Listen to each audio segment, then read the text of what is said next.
नमस्कार दोस्तों, कैसे हैं आप लोग। आई होप अच्छे होंगे। तो आज हम लोग इस वीडियो में बात करने वाले हैं पे कमीशन के बारे में। पे कमीशन, सेंट्रल पे कमीशन, यानी कि सेंट्रल गवर्नमेंट को जो सैलरी बढ़ाने के लिए, पेंशनर को पैसे बढ़ाने के लिए जो कमीशन लाया जाता है उसको बोलते हैं पे कमीशन। पे कमीशन कब से लागू हुआ है और कितना पे कमीशन अभी चल रहा है और आने वाले टाइम में कितना पे कमीशन आएगा, वो सब चीज़ के बारे में बात कर लेंगे। ठीक है, चलिए थोड़ा बहुत ओवरव्यू देते हैं। अगर वीडियो थोड़ा लंबा आता है तो आराम से देख लेना, क्योंकि ये सब बहुत काम का चीज़ है।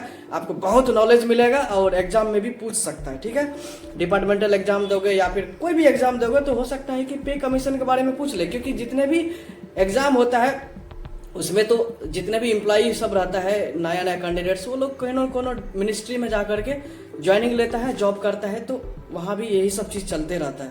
This is the part of life of employ. ठीक है, चाहे वो सेंट्रल गवर्नमेंट हो चाहे स्टेट गवर्नमेंट हो, सब जगह पे कमीशन लागू हो जाता है। पहले सेंट्रल में लगता है, उसके बाद धीरे धीरे सब जगह पे कमीशन ला देता है। दैट अकॉर्डिंग टू सेंट्रल पे कमीशन सब अपना अपना मॉडिफाई करके ऐसे ऐसे अपना एम्प्लॉय को सैलरी देता है। तो अभी पे कमीशन के बारे में बताते हैं।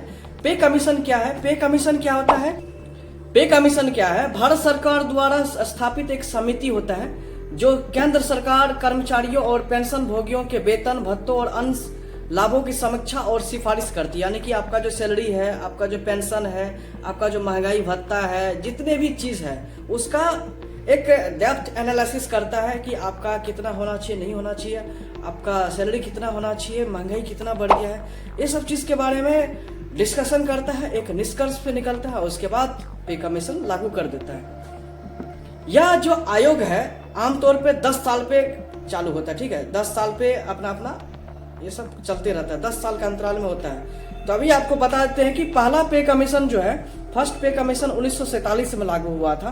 ठीक है, फर्स्ट पे कमीशन का जो रिकमेंडेशन है, यानी कि उसके बारे में बताया गया कि हाँ पे कमीशन लाइए, क्योंकि 1947 में देश आजाद हो गया था, तो उससे पहले ही सब कुछ बहुत कुछ चल रहा था। मिनिस्ट्री क्या है नहीं है, नेता होता है, प्राइम मिनिस्टर कौन बनेगा, तो ये सब चीज चलता रहा था। तो फर्स्ट पे कमीशन जो आया था 1946 में, उसको ये किया गया था, मतलब रिकमेंड किया था, लेकिन लागू किया गया 1947 में। ठीक है, सेकंड पे कमीशन जो है 1957 में, उसको ये सेकंड पे कमीशन जो है 1957 में घोषणा किया गया था, लेकिन लागू किया गया 1959 में। थर्ड पे कमीशन 1970 में घोषणा किया गया, लेकिन लागू कब किया गया, 1973 में। यानी 3 साल तक उसको समीक्षा करने में लग गया, टाइम लग गया, पूरी तरह से कैलकुलेशन करने में, पूरा तरह से रिसर्च करने में क्या है नहीं है। ठीक है, उसके बाद उसी समय 1975 के आसपास ये इमरजेंसी सब लग गया था, तो वो सब बातें छोड़ दो, उस समय बहुत कुछ चल रहा था देश में।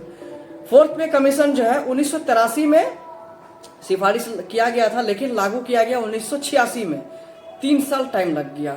फिर फिफ्थ पे कमीशन जो 1994 में सिफारिश किया गया था, लेकिन लागू किया गया 1997 में। भाई 3 साल का गैप लग रहा है। फिर सिक्स पे कमीशन 2006 में सिफारिश किया गया था कि 2006 में लागू किया जाए, लेकिन उसको इम्प्लीमेंट कब किया गया, 2008 में। उस समय देश में, बिहार सब में बहुत ज्यादा बाढ़ आया था, अभी तक याद है। सेवेंथ पे कमीशन जो है 2014 में ये किया गया था, सिफारिश किया गया था कि 2014 में ये सब थोड़ा डिक्लेरेशन हुआ होगा, लेकिन लागू किया गया 2016 में। ठीक है, तो ये तो ओवरव्यू आपको मालूम पड़ गया कि 1947, 1959, 1973, 1986, 1997, 2008 और 2016। और 8 पे कमीशन जो है 2026 में आने का संभावना है, अकॉर्डिंग टू दिस रूल्स। ठीक है, क्योंकि 10-10 साल पे देख रहे हैं कि पे कमीशन लागू किया गया है।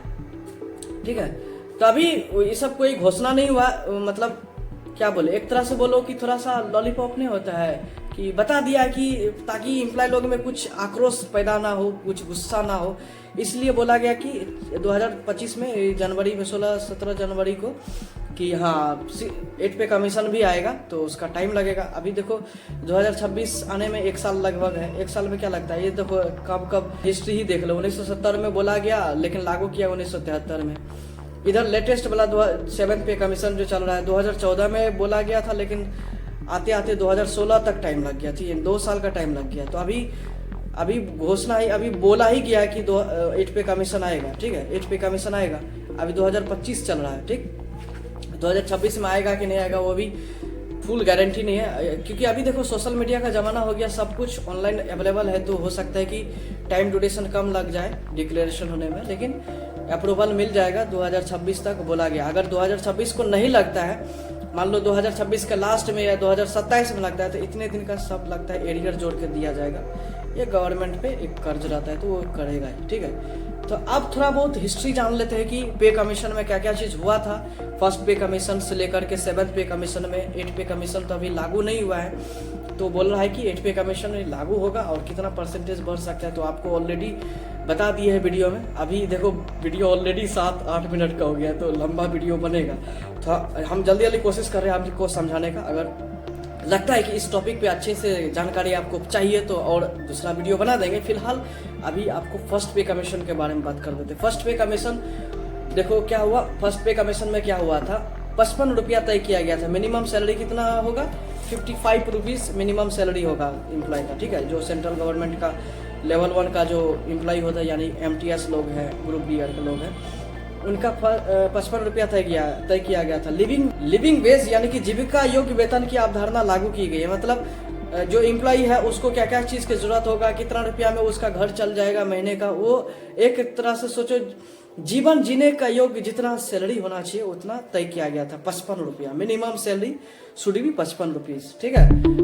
और फर्स्ट पे कमीशन में ही सरकारी गवर्नमेंट का जितने भी, पहले तो सरकारी गवर्नमेंट नहीं था, वो तो अंग्रेज लोग अपना ये गवर्नमेंट चला रहा था। तो जब इंडियन पॉलिटिशियन के पास अपना पावर आया तो वो लोग ही सैलरी डिसाइड किया गया कि कितना कितना सैलरी होगा, पे स्ट्रक्चर सब लागू किया गया, ठीक है, संरचना लागू किया, वेतन संरचना।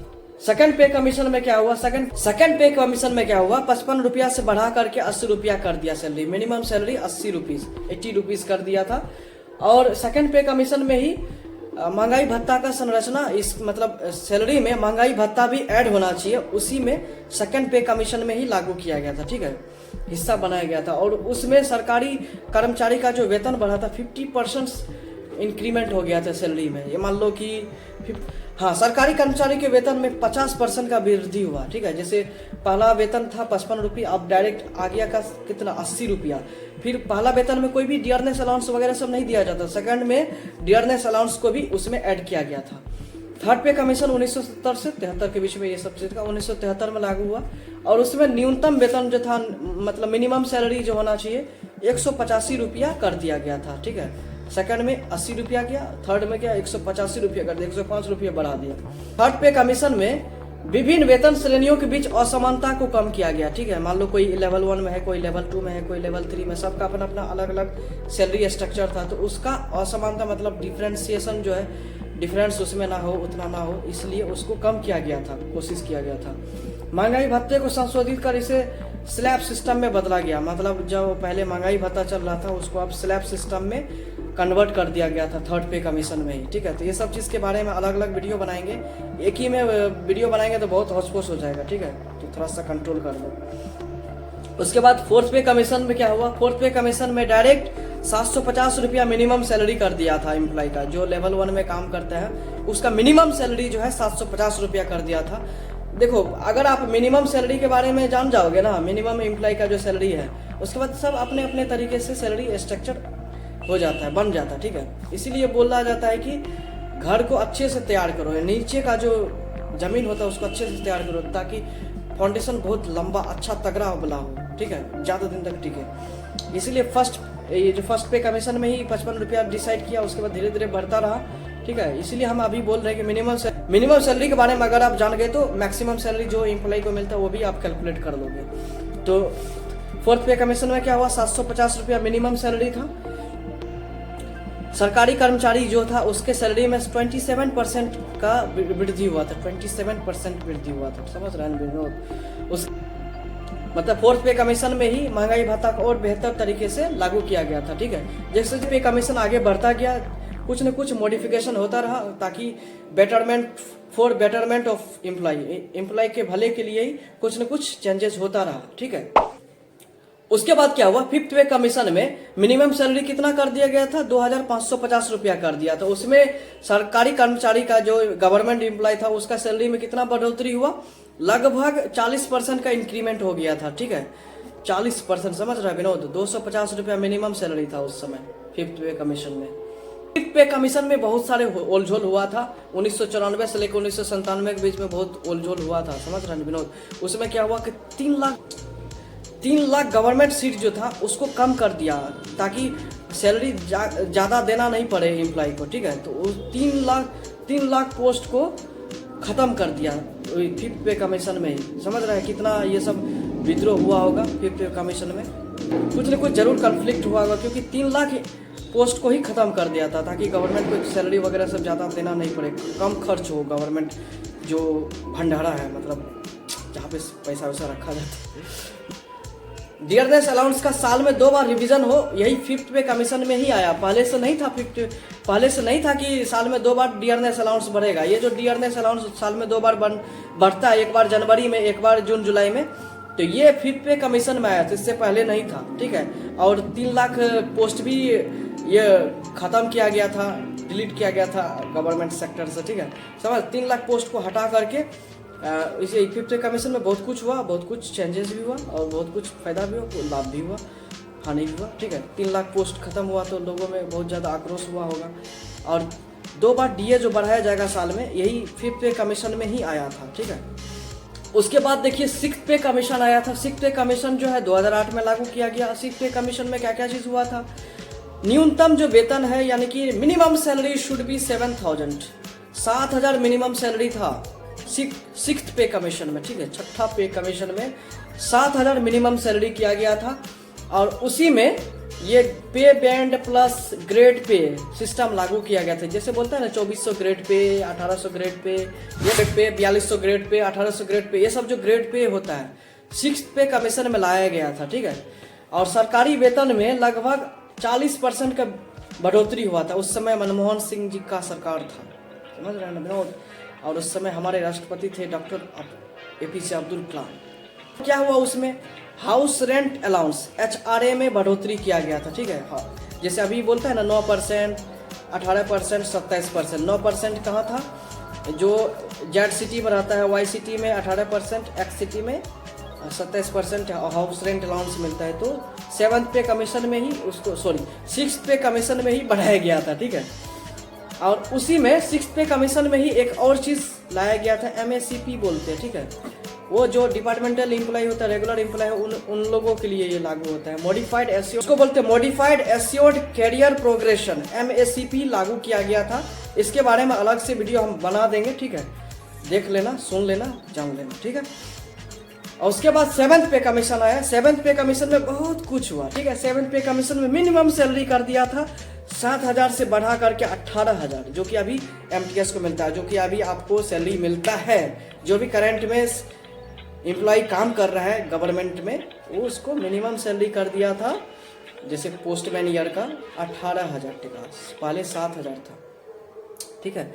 अभी भी 7,000 के अकॉर्डिंगली ही ये बोनस मिलता है 6th पे कमीशन के हिसाब से। लेकिन बोनस भी बढ़ाना चाहिए, 18,000 के हिसाब से करना चाहिए, जो दिवाली बोनस मिलता है। उसके बाद देखिए पे band plus grade pay system को हटा करके पे मैट्रिक्स लागू किया गया है, ठीक है? ये पे मैट्रिक्स लागू किया है, इसके बारे में अलग से वीडियो हम बना देंगे। पहले ग्रेड पे चलता था, अब वो ग्रेड पे को हटा करके पे मैट्रिक्स लाया गया, जो 18,000 है मिनिमम सैलरी, फिर 21,700 है, 25,500 है, इस तरह से पे मैट्रिक्स सब लाया गया, ठीक है? धीरे धीरे बढ़ता जाता है। तो वो सब चीज़ के बारे में अलग से वीडियो बना देंगे अगर इंटरेस्टेड हो तो। इसीलिए वीडियो को ज़्यादा से ज़्यादा लाइक करें, चैनल को सब्सक्राइब कर लीजिए, ताकि इस तरह का वीडियो हम इस चैनल पे लाते रहे और आप लोग को जानकारी देते रहे। सरकारी वेतन में लगभग कितना हुआ? 23.5%, यानी कि लगभग 23.5% सैलरी बढ़ोतरी हुआ, ठीक है? गवर्नमेंट एम्प्लॉय का जो सैलरी था लगभग 23-24% इंक्रीमेंट हुआ था 7th पे कमीशन में। 7th पे कमीशन में ही HRA यानी कि हाउस रेंट अलाउंस के स्लैब में चेंज किया गया। जैसे 8, 16, 24, ठीक है? जो जेड सिटी में रहता है उसको 8% हाउस रेंट अलाउंस मिलेगा। जैसे मान लो कि 18,000 का 8% निकालोगे तो कितना निकल के आएगा? 64, 8, 14, 1460 रुपया के आसपास हाउस रेंट अलाउंस निकल के आएगा, जो 7th पे कमीशन में जेड सिटी में रहता है। जो एक्स सिटी में रहता है उसका ज़्यादा आएगा, 24% के हिसाब से उसको हाउस रेंट अलाउंस दिया जाएगा। जो YCT में रहता है तो उसको YCT के हिसाब से हाउस रेंट अलाउंस दिया जाता है। तो डिपेंड करता है कि सेमी टाइप का एम्प्लॉय सेमी पोस्ट पे काम करता है, लेकिन अलग अलग शहर में वो काम कर रहे हैं तो उसका भी हाउस रेंट अलाउंस जो है अलग अलग मिलता है। जो 7th पे कमीशन में 8, 16 और 24 किया गया था, ठीक है। तो इस तरह से वो 7th पे कमीशन में किया गया था हाउस रेंट अलाउंस में। उसके बाद इसी 7th पे कमीशन में और भी चीज़ लागू किया गया, जैसे travelling allowance, TA, medical allowance और अन्य सुविधा में बढ़ोतरी किया गया था, ठीक है। ये सब बढ़ोतरी हुआ था। और 8th पे कमीशन अभी तक लागू किया नहीं गया है, सिर्फ ऐसे ही बोला गया है, भड़बली बोला गया कि 8th पे कमीशन आएगा 2026 तक में लागू हो जाएगा, जो कि 16 जून 2025 को ही बोला गया था। हमारे श्री अश्विनी वैष्णव जो कि हमारे इंफॉर्मेशन मिनिस्टर है, रेलवे मिनिस्टर भी है, तो वो बोले हैं कि 8th पे कमीशन आएगा और 8th पे कमीशन में किस तरह से सैलरी स्ट्रक्चर सब चेंज होगा वो सब चीज़ के बारे में बताएंगे। एक्सपेक्टेड है कि 25 से 30% सैलरी बढ़ सकता है। जो भी अभी सैलरी बन रहा है उसका 25 से 30% सैलरी बढ़ोतरी होगा। तो देखते हैं क्या होगा। कोई तो बोल रहा है कि फिटमेंट फैक्टर 1.92 के हिसाब से होगा, कोई बोल रहा है 2.5, कोई कुछ बोल रहा है। तो हमारे चैनल पे एक्टिव रहिए, हम जब भी नया चीज़ आएगा हम आपको बताएंगे, नया रिसर्च करके आपके सामने लाते हैं डाटा को। चलिए वीडियो को यहीं खत्म कर देते हैं। अगर कोई भी कंफ्यूजन आता है तो कमेंट करके पूछिएगा, चैनल को सब्सक्राइब कर लीजिएगा, शेयर कर दीजिएगा। नमस्कार, बाय बाय।